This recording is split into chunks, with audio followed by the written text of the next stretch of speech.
Thank you, Dr. Prash, and good morning to all of you.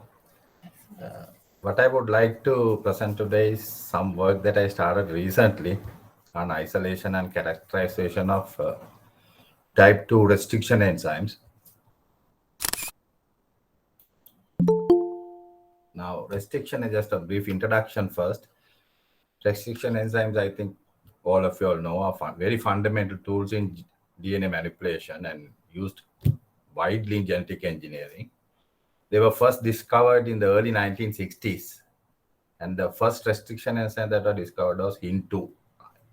And this was from an organism called Haemophilus influenzae. Now, these restriction enzymes form what we call a part of a restriction modification system or RM system. And this RM system consists of two components: an endonuclease, that is the restriction enzyme, and a methyl transferase, that is a methylase.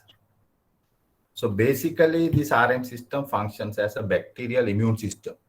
So it basically protects the bacteria from bacteriophages. So what it does is the restriction enzyme destroys any phage entering the cell by cleaving it at precise locations. So basically, they restrict growth of phages. Now, the second component there is the methylase. It transfers methyl groups to the recognition sequence in bacterial DNA, that is host DNA. So basically protecting the host DNA from cleavage with the restriction enzyme. This is illustrated in this figure below. The phage injects the DNA into the bacterial cell, and the restriction enzyme just cleaves that DNA. And the host DNA is protected from cleavage due to methylation by the cognate methylase. Now, these restriction enzymes cleave double-stranded DNA. And as you all know, cleavage is very sequence-specific. And this sequence is what is referred to as the recognition sequence or the restriction enzyme site. And the cleavage occurs either within the recognition sequence or just adjacent to it. Now, recognition sequences can be anywhere, the size can be anywhere from 4, 6, or 8 base pairs. And they are palindromic. That is, the sequence is the same read in both directions, Y prime to 3 prime or 3 prime to 5 prime. Now, the fragments produced by this cleavage could either be blunt ends or sticky ends, as shown in the figure below. Here, we have a sticky end cleavage.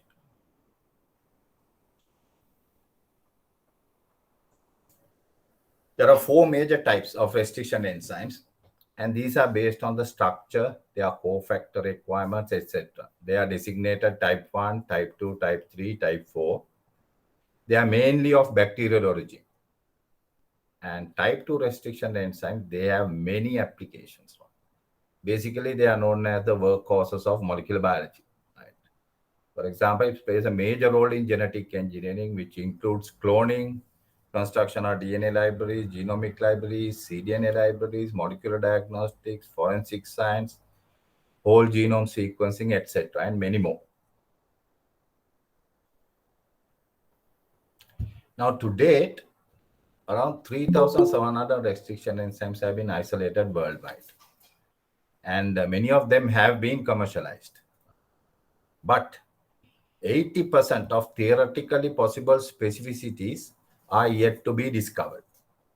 And therefore, there is actually a growing demand for restriction enzymes with new specificities.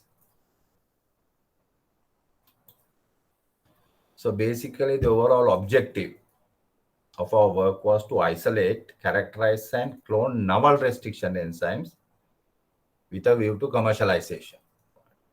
And listed here are some of our specific objectives: to screen for restriction enzymes from bacteria isolated from different habitats, characterize the isolated restriction enzymes, clone and express recombinant restriction enzymes, and possibly commercialize either through patents or through licensing. So what we did was we collected samples from right around the country So basically, there were soil and or water samples. So water samples included fresh water, brackish water from hot springs.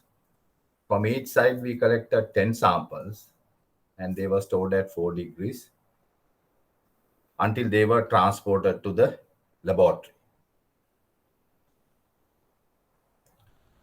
So basically, this slide shows you how we process the samples. If it was soil, we took 1 gram of soil and introduced into a 50 ml Falcon tube containing 5 ml of phosphorus buffer saline. This was vigorously mixed by vortexing, and then it was serially diluted in phosphate buffered saline and spread on LB agar plates. And then we picked well isolated single colonies. Now shown here on the right is a representative plate, right? And you can see there are well isolated single colonies.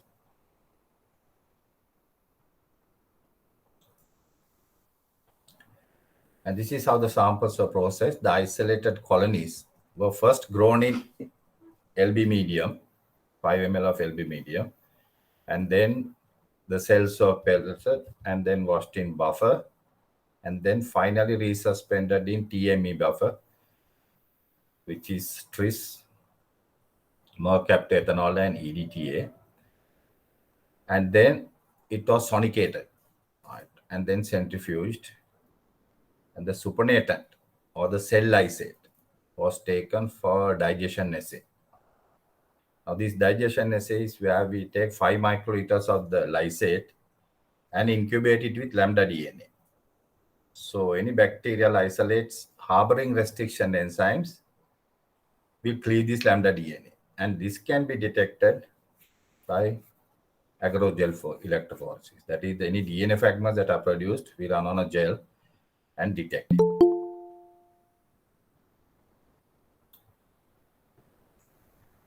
So up to now, we have been able to screen more than 300 isolates. And 9 isolates produced distinct banding patterns. And these isolates were designated as MACTES1, which was obtained from a region called Matale. Then E1S1 also, this was actually obtained from a waterfall. And then the other samples which were obtained from a region called Peradeniya in Sri Lanka. So these isolates were taken and then they were incubated with isolates taken, lysates were produced and incubated with lambda DNA. And the banding patterns produced by some of the bacterial isolates are shown here.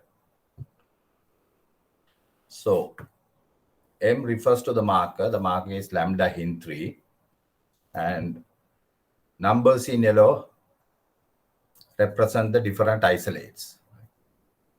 L refers to just the lysate only of that particular isolate, right? Because these also sometimes tend to show bands. These are the ribosomal bands.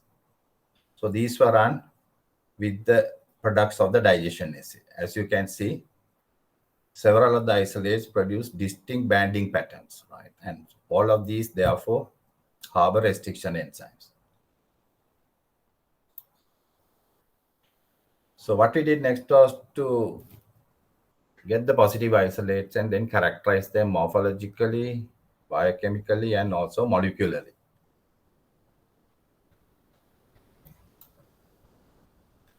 So their colony characteristics were determined, that is including the shape, size, appearance, texture, elevation, pigmentation, etc.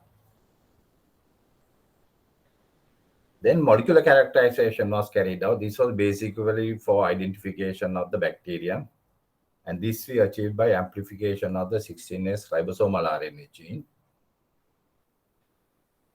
To amplify the gene, we use colony PCR using universal primers RNA-BR1 and RNA-BR2. Now, this amplified a 1500 base pair fragment which was sequenced. Now, blast analysis using the non-redundant nucleic acid database at NCBI, several homologous sequences were identified, and then we constructed phylogenetic trees and then identified the organism.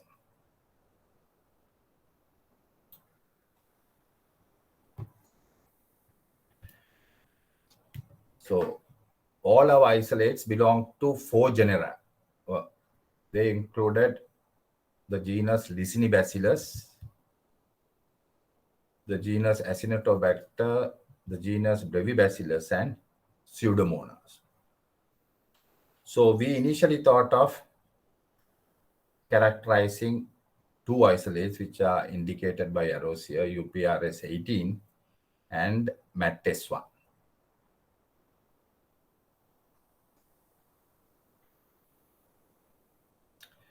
UPRS18 and MATS1 were found to be gram-negative rod-shaped bacteria. So after characterization, we made lysates, cell lysates of these bacteria, and carried out the digestion assay. Now shown here is the digestion assay for the isolate UPRS18. M refers to the marker, L refers to the lysate only, and this lane shows you the fragment that it produces. And we found that UPRS18 was producing just one fragment, which indicates it's a rare cutter. In the case of MATS1, we found that the banding pattern produced was very similar to the banding pattern produced by lambda cleaved with HIN3.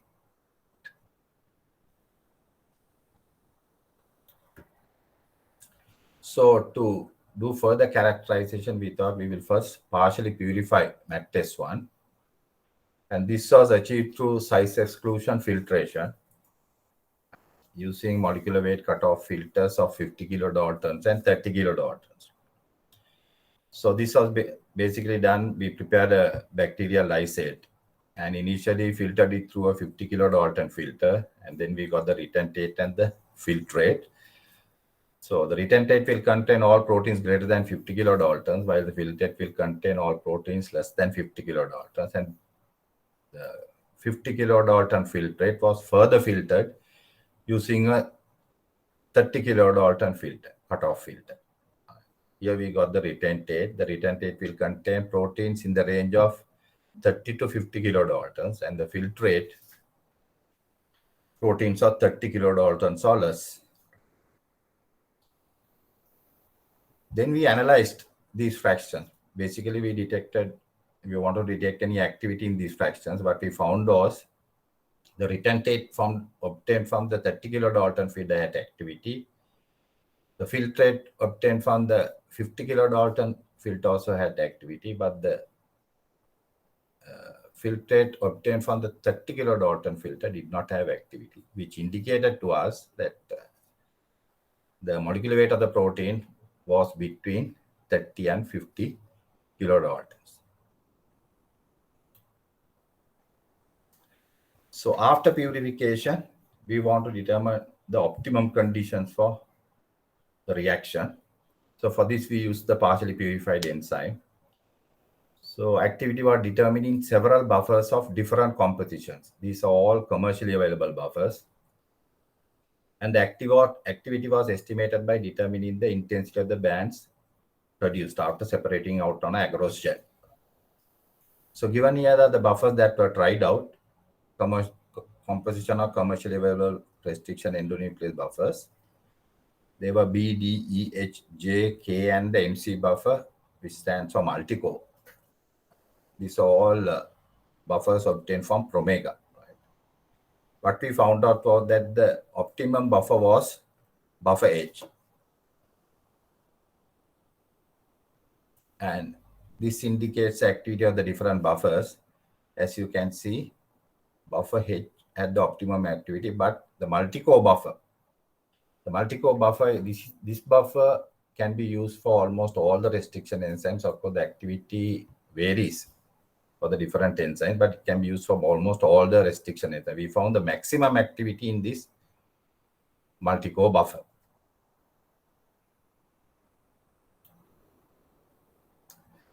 Then we also determined the optimum temperature for enzyme activity for MATS1, where we carried out restriction digestion reactions at different temperatures from 20, 37, 40, 50, up to 90. The optimum temperature we found out was between 37 and 50 degrees centigrade, and the highest activity was at 40 degrees centigrade. At temperatures greater than 70, the activity decreased, and there was slight activity even at 80 degrees centigrade. Similarly, we determined the optimum sodium chloride concentrations for enzyme activity, where restriction digestions reactions were carried out using varying concentration of sodium chloride.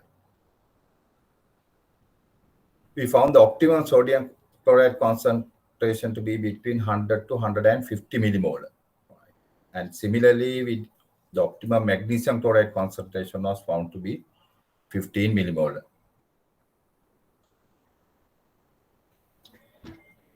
Now we want to determine the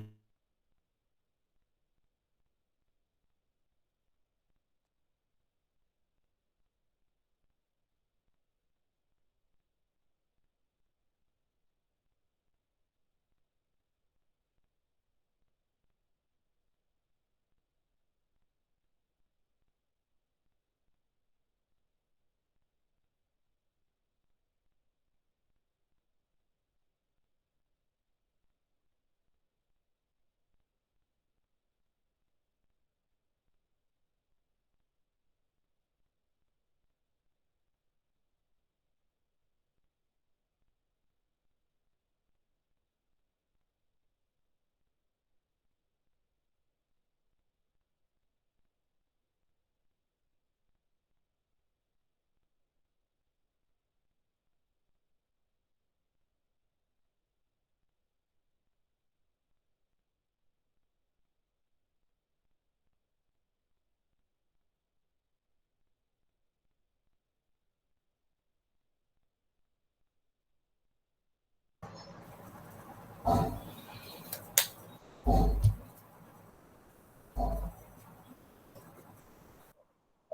yeah. Sorry, we are having power cuts off and on to the.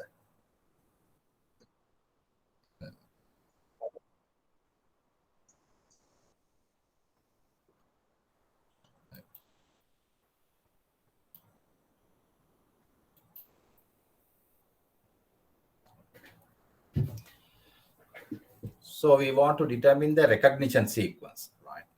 And this basically can be achieved by sequencing the ends of the fragments that are produced by the restriction enzyme. So what we did was we got lambda DNA and then cleaved it with the lysate. And the fragments were then treated with Taq polymerase, right, which actually fills in any recessed 3' ends and also adds an A residue to the 3' end to facilitate TA cloning. Then the fragments are separated on a gel, and then we isolated the 500 base pair fragment and cloned into PGMT.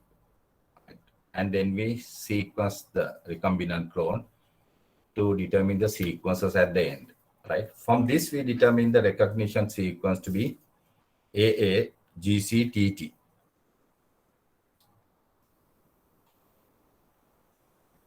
So the recognition sequence is the same as that of HIN3. So it is basically a novel isocytome of HIN3 that we had isolated. Now these are designated as PAN1, and the isosomers can offer several advantages over the prototype. Now they include the thermal stability, activity in a wide pH range, easier purification, and maybe even cheaper to produce.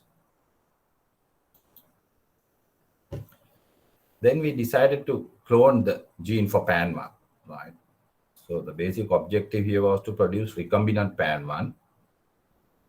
So for this, we sequenced the whole genome. We did de novo sequencing using the PacBio platform.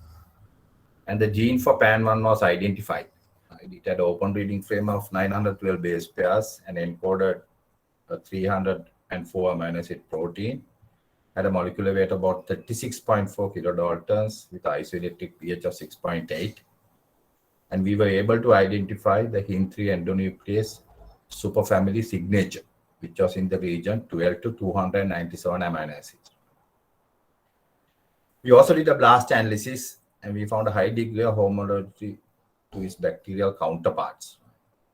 The highest homology was with Spermopsis racibosci. It had a similarity of 89.1% and an identity of 76.3%.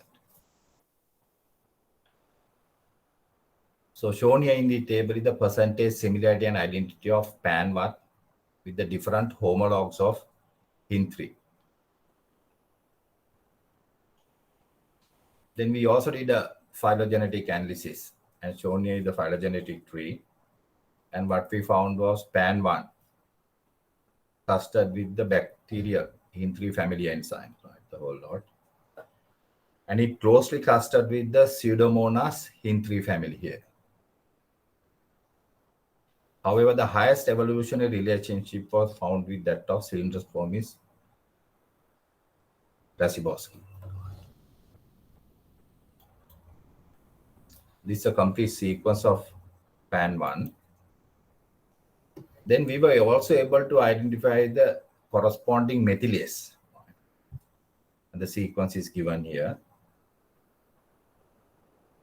And the methylase was found just 3' to adjacent and 3' to pram1. And shown here is a schematic representation of the gene arrangement of PAN1 RM system. Right? It starts with PAN1, and on 3' side you have the methylase.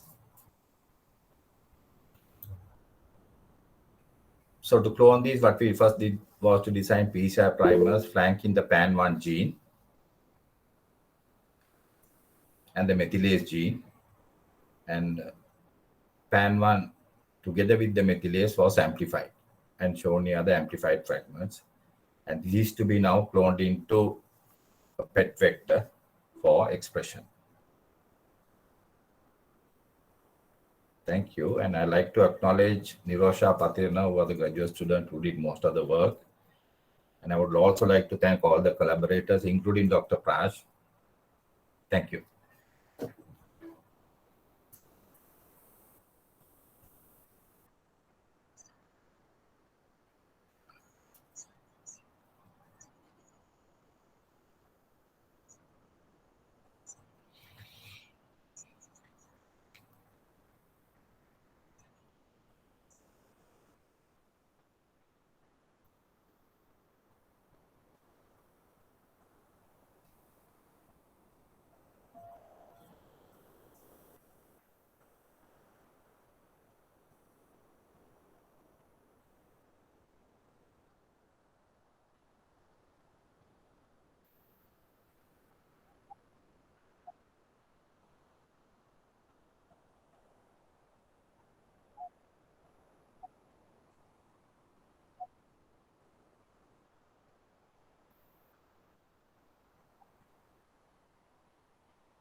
Sorry, I didn't get the question, Dr. Prash.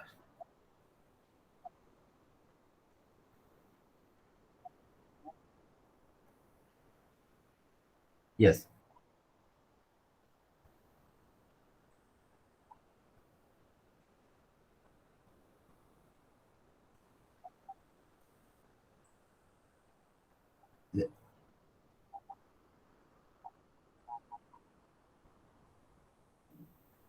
I have not come across any work in that area, but as to whether restriction enzymes are involved, I am not very sure.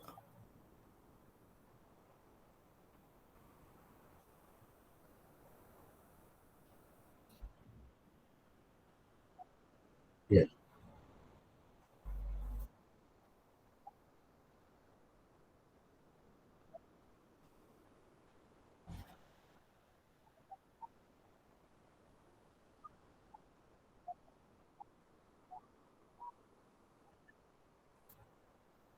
Yeah, of course you can. You may have heard about the CRISPR-Cas system, no? So that I think they are developing to use as a method for defense against it.